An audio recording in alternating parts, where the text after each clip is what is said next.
Hi, everyone. Welcome to The Win with Heather Havenwood. I'm very excited today to have someone on the line we're talking about money, something that I think a lot of entrepreneurs focus on marketing. They focus on sales, focus on revenue, but they don't necessarily focus on money, which is very distinct and different, as well as retirement. They think they're all going to be young forever, which doesn't happen. So today we have Todd on the line. Todd, are you here? I'm here, Heather. And before we got on the line, I forgot to ask you, how do you say your last name correctly? So I don't want to botch it. So Todd, what's your last name? Tressiter. Tressiter. That's not bad. Okay, great. So I'm going to read his bio, but it's pretty, it's been around a long time, so listen up. Todd Tressiter graduated from the University of California at Davis with a BA in economics and passion for creating successful businesses. As a serial entrepreneur since childhood, Todd went on to build his own wealth as a hedge fund investment manager before retiring at a very young age of 35. He grew his net worth from less than zero at 23 to the point of financial independence 12 years later. Todd has maintained his wealth by remaining an active investor and utilizing statistical and mathematical risk management systems for investing. Through his website at financialmentor.com, he teaches advanced investing and advanced retirement planning principles, which is what we're going to be talking about today, and it helps people take the next step beyond conventional financial advice. So awesome. Welcome, Todd. Thank you, Heather. Welcome. Yeah, thank you. So we were talking in the green room about some things that are going on in our industry, in the guesting and things like that, which is super true. I think that I've been over 300 podcasts, and you've probably been over, it sounds like a 200 or so. And there is a kind of a watering down that's happening with podcasts. The reason I'm bringing that up actually is because it happens the same way to all industries, financial advising. And for me, every time I turn on the radio, every time I go to USA Today or whatever, or Wall Street Journal, it's just this constant throwing at you, I'm the best financial advisor. No, go to me. No, go to me. It's like, it's just overwhelming and ridiculous. So I'd love to have a conversation with you about what I call the current or the best principles of retiring or thinking about retiring as an entrepreneur. Sure. Yeah, let's do it. Let's do it. Okay, great. So obviously you're smart. Duh, right? Obviously, you've done a lot in your life. Congrats. But in my world, how I look at it in a loving way, who cares? What can you do for entrepreneurs? That's how people always look at me, like, great, Heather, you've done all this stuff. Who cares? I don't really care what you can do for me, right? So, Todd, how do you help entrepreneurs, right, or business owners or career people? How do you help them be successful in their retirement? Yeah, so as it said in the intro or the bio, I take the next step beyond conventional financial advice. So, you can get the conventional stuff anywhere, right? You go to almost any financial planner and they're all doing basically the same thing, which is a passive index buy and hold approach. Most of your financial advisors don't even manage the money themselves. It's all subcontracted out. You now have robo-advisors that'll do it for very low fees. All this stuff's kind of gotten generic, which is kind of where you're going with the intro there. And so what I've done is I go the next step beyond. I really don't care about how to budget or how to, 10 tips to save money or any of the conventional stuff. And I focused on purely the advanced wealth building and advanced retirement planning strategies. The idea is to retire earlier than old. The idea is to achieve financial independence at any age. It even goes to the root of the word retirement, which is, retirement is just a euphemism for old age financial independence. And so let's get rid of the old age part of that and just recognize this game is really about financial independence at any age. Something interesting about retirement, my experience of retirement, I used to live in a place called Marco Island. And it was a 2 mile by 1 mile radius island, literally tiny island, one way on, one way off. If that bridge ever got hit by a hurricane, they'd be done. They'd be swimming back to the mainland. It was in South Florida. It was south of Naples, and the average age was 80. Whoa. And, yeah, right? I was 32, so I was like a young pup, right? Not exactly a wild dating life there, huh? My dating life did not exist. Okay, so enough of that, right? Unless I wanted to, marry this like old guy. But what was it? Actually, I got to cut it. We have a very similar story. I used to live in a place called Sea Ranch, California, which was another retirement community. Yeah. When I was running the hedge fund, but great place to live, right? Amazing lifestyle, quality of life. That's why all these retirees are there. But then it's like my dates would be people's granddaughters when they would come visit. It was just like the worst scene in the world. You understand what I'm talking about. I actually became friends with a girl that I met only because we passed each other in the grocery store and we were about the same age. And we were just like, can we be friends for no other reason? Just to have like somebody else our age. It was kind of funny. But what's interesting about retirement, what I found is there were two types of retirees there. And I'm talking, and I want you to talk, explain this or maybe go into the psychology on this after this. So here's what happened. I found there's two types of retirees. Okay. They were what I call the grumpy old men and women, the grumpy ones, like get off my lawn or whatever. Right. And then like just bored off their mind. So there's that. And then the ones that got sick really fast, there's actually three, got there and then got sick really fast.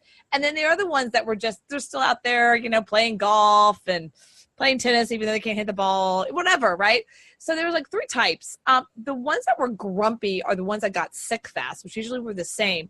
We're always coming from a job like, I don't know, they worked for the government for 35 years, or they worked for the police for 35 years up north. And once they got to quote unquote promised land, right? Right. They're just pissed off, right?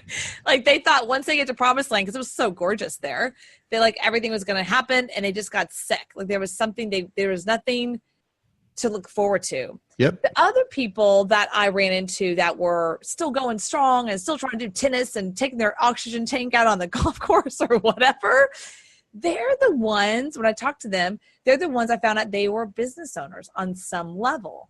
Uh-huh. All of them. And I realized that the word retirement is truly one of the worst words ever. Yes. And I was like, you know what? From now on, there is no retirement in my vocabulary. It's just creating financial independence. I mean, I remember that moment. And so I don't know if you've come to that conclusion yourself, just same situation, or how did you come to that? Well, I mean, it's exactly as I just said earlier, leading up to that, right? Was that let's get rid of the term retirement and call it financial independence, and we can then focus on achieving financial independence at any age, because the math is the same, right? The only difference is how long of a time period you have to support in financial independence. Is how fast you have the ramp up to get there, and how long the assets have to support you. That's the only difference. Other than that, the math is identical. And so, and all this is driven by math, right? And so you've got that side, but then you've got the emotional side, which is what you're alluding to. And that's what I've dubbed that the millionaire myth, right? Because I work with people on wealth building. So it's not so much like retirement at 65, but rather I'll be financially independent when I have $1 million. And I call that the millionaire myth. And I subscribed to it too when I was younger. And that is that once you have financial independence, then all your troubles are going to go away. That life is going to be like a vacation, but on extended time frame, right? So like that 2-week vacation that you love, that you have so much fun with, and you think, well, I'm going to retire and it's just going to be eternal vacation.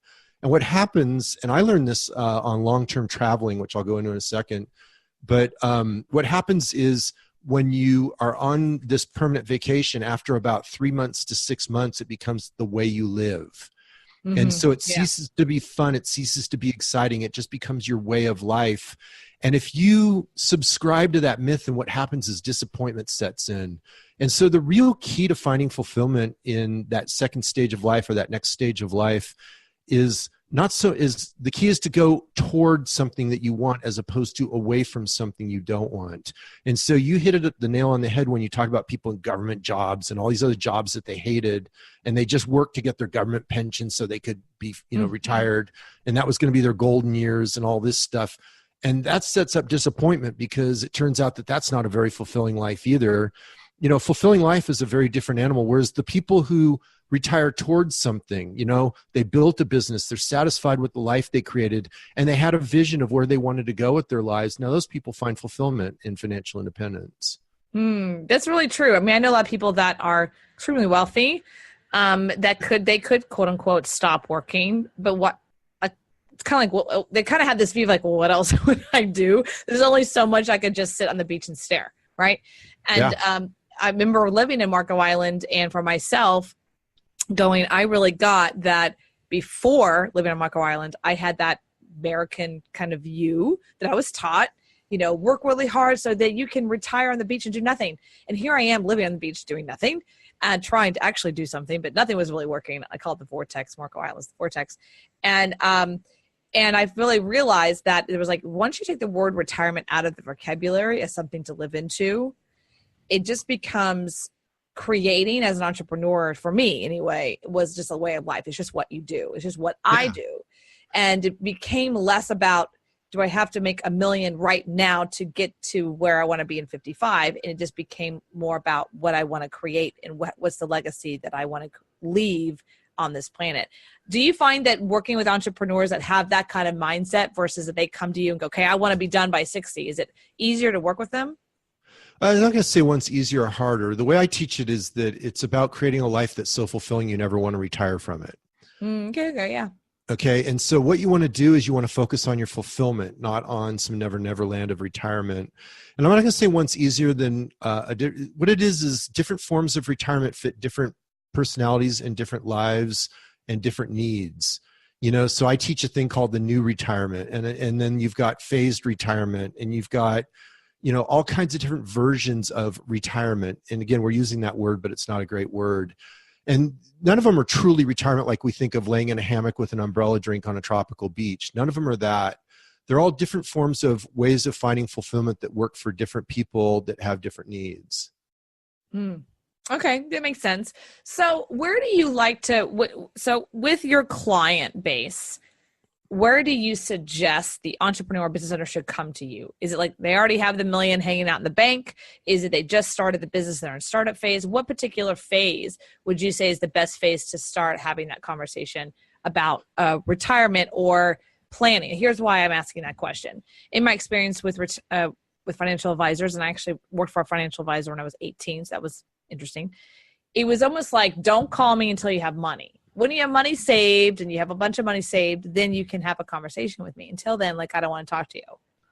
And I always found I'm that very different. I'm very different because I'm purely education. I'm not in the assets under management business. Okay. The reason financial advisors don't want you to call them until you have money is because they make money off your money. Right. And they're not really in the business of helping you get rich in the first place. They're in the business of managing the money you've accumulated through some other means. And so mine's different. I'm in the business of helping you get rich in the first place. I'm in the business of educating you because all I sell is educational products. I don't sell any investment products. And so I'm in the business of educating you on how you achieve your financial objectives sooner rather than later. And, just do it more intelligently with less waste, get it done more efficiently. And so what you're doing is you're benefiting from the depth of my experience, not only me walking the talk, but me having coached people for 17 years on how to do it. Okay. And so do you work specifically with entrepreneurs, business owners, or is it just like anyone who wants that focus? Yeah, it's all the above, right? So I have business owners. I have, technically you could call these business owners doctors, attorneys, because often they're in their own form of business. Yeah. Straight up entrepreneurs. There's a pretty wide gamut. I've got some employees, not too many. And one of the reasons I don't get a lot of employees is it's a little tougher to work with W-2 income. You have to really go outside your W-2 income to build wealth. And so you have to go into alternative asset classes. So entrepreneurs already have one of the alternative asset classes, which is owning your own business. Right. Mm-hmm. Right. Because there's three asset classes in your wealth plan. You've got owning your own business, direct ownership of real estate, not to be confused with REITs, which are paper assets, but direct ownership of real estate. And then you've got paper assets, which are the stocks, bonds, and cash and that kind of money markets and mutual funds and ETFs that a broker can sell you. And so you work with these three asset classes. Entrepreneurs have a big head start because they've already got one asset class in their quiver. Oh, I love that view. That's actually really awesome. Okay. So they come to you and say, okay, teach me. I had this asset class. You're right. Is that right? Asset class. Is that right?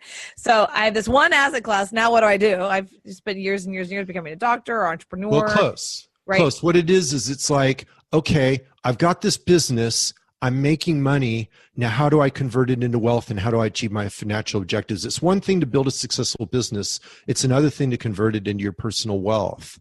And there's a lot of different ways you can approach it because you can look at it. What a lot of entrepreneurs do is they pursue the myth of the big payout day, right? So they want to build the business, reinvest in the business and keep growing the business and build the business. And then they hope to get bought out someday. Right. Right. But that's not really let me just stop right there. That's not really the truth of a lot of businesses. A lot of businesses are service-based businesses, and they may or may not ever really be bought out. Yeah, absolutely. You're absolutely correct. But I'm saying it's a popular myth. Oh yeah. I'm saying break the popular myth. Is to go the myth isn't true. to go for the liquidity event. Mm-hmm. And the way I teach it is you want to be converting assets from your business over to your personal wealth the entire time you're growing the business. And there's a variety of techniques you can do that. Okay, got it. And so you teach those techniques. Yes. Love that. Okay. Yeah, and I also teach, another thing that I teach is to really understand the difference. So first of all, you have to understand all three asset classes and how they're properly used in your wealth plan. Then there's techniques for translating the wealth over from the business over to your personal side. And then there's also understanding the difference between cash flow and asset viewed retirement plans, right? Because as it turns out, as an entrepreneur, the single easiest way to achieve financial independence very fast, actually, is through focusing on the cash flow of the business and how to convert the business into a business system that pays you more than you need without actually requiring your time. I love that. Sign me up. What event? What program is that one? That's my wealth planning course. So if you go on my website, you'll see under products, and then there's step 3 wealth planning. And so that's what I call expectancy wealth planning. And it's a very different framework from how most people teach wealth planning and how you understand wealth planning. Yeah. It's about taking because each asset class has unique characteristics. Each individual has unique characteristics, and you've got to marry them like Velcro so they stick together, because certain asset classes work well for some strategies and other asset classes work better for other strategies, and you can interplay them. It's not like an either or. You just have to apply them correctly based on what you're creating. I love this new view that you're talking about, but let me ask you some specific questions about business, what you're doing with women. What percentage of your clients are women? It's not a demographic, or it's a psychographic. So the clients that come to me are focused enough on their financial independence that they're willing to do something about it, and they're educating themselves on it. Mm-hmm. So in other words, they care about it and they're doing something about it. And so I have a wide variety, both women and men, probably equally distributed.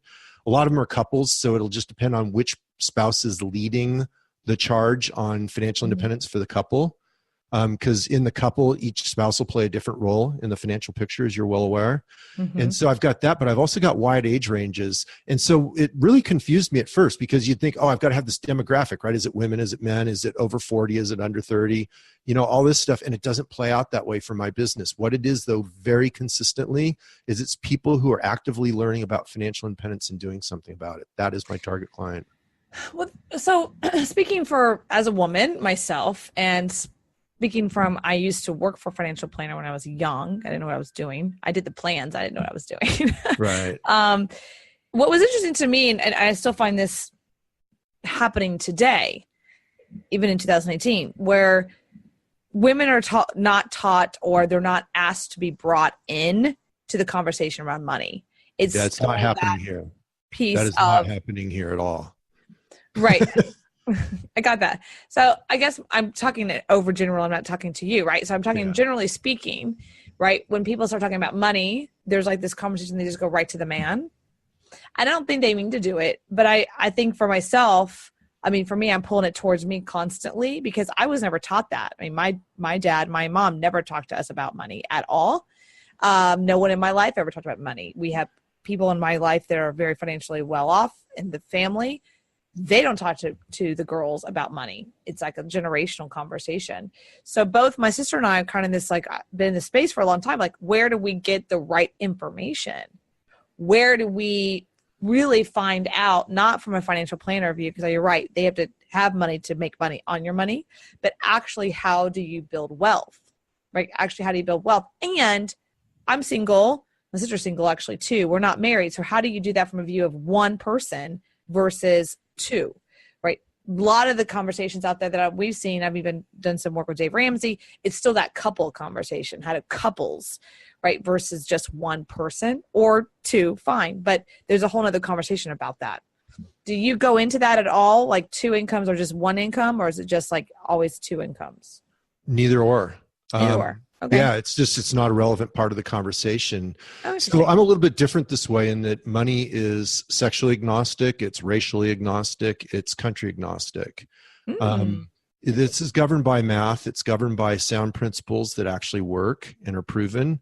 And so I have a really interesting mix. As I was listening to you, I was thinking about my mix of clients, because I just did, as part of the course, I did 30 sample wealth plans with clients. And so they would volunteer. And the mix was interesting because as I was thinking over it, I had a grouping of wives where the husband was the breadwinner and the wife was leading the charge for the wealth development. I had ones where the husband was leading the charge for the wealth development. I had quite a few single wealth plans in there. I had quite a few married. I had gay. I had lesbian. There just literally was not any profiling that way at all, because it's just irrelevant to this discussion. You know, like I'm even thinking of my daughters. My daughters are treated exactly as equals. I never play that down at all. So it's just not part of my makeup at all. Well, I'm not saying you. I'm saying it's still a conversation on the planet, right? It's still a conversation out there. I live in the South, right? So I feel it every day. Yeah. No, I hear you, and I think it's a real mistake. I think it's just an irrelevant part of the conversation. Like where it's relevant is you will hear conversations around women and money issues where there are some specific emotional issues around money that one sex might have over another, you know, or fathers versus mothers, that kind of thing. So that is a relevant discussion that's fair. But I think in terms of actual wealth building strategy and how you develop wealth plans that'll work, and, you know, issues around retirement planning and things like that, it's not relevant to the discussion. And unfortunately it gets mixed in, just as you're saying. So one of my, my why, my biggest why, why do I do what I do? My why in life is I want every woman in the world to be financially self-sufficient. Yeah.